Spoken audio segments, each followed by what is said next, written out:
एक हिंदू सन्यासी अपने कुछ शिष्यों के साथ गंगा नदी के तट पर नहाने पहुंचा। वहां एक ही परिवार का कुछ लोग आपस में एक दूसरे से बात करते करते एक दूसरे पर क्रोधित हो उठे और जोर जोर से चिल्लाने लगे। यह बात देखकर सन्यासी ने अपने शिष्यों से पूछा कि क्रोध में लोग एक दूसरे पे चिल्लाते क्यों हैं? सभी शिष्यों ने सोचने लगे। तभी उनमें से एक शिष्य ने कहा, क्योंकि हम क्रोध में अपना शांति खो देते हैं, इसीलिए चिल्लाते हैं। तभी सन्यासी ने कहा, ये बात तो ठीक है, लेकिन एक दूसरे के पास होते हुए भी हम चिल्लाते क्यों हैं? वो बात तो धीमी आवाज से भी बोला जा सकता है, सन्यासी ने प्रश्न किया। कुछ और शिष्यों ने भी प्रयास किया उत्तर देने की।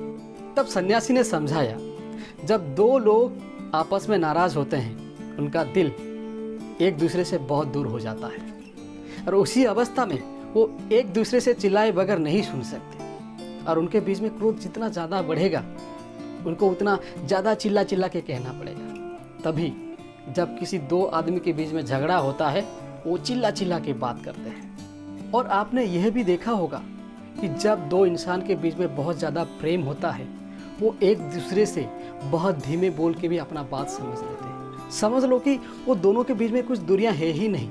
कभी कभी तो ऐसा होता है कि उसका मन का बात वो समझ लेता है, उसका मन का बात वो समझ लेता है।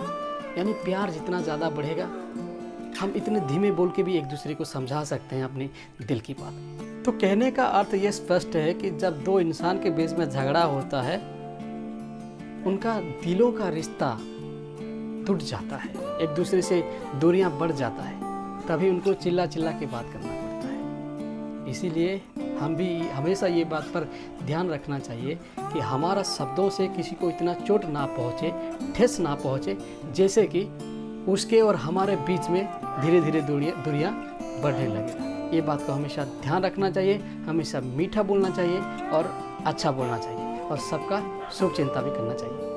नमस्कार।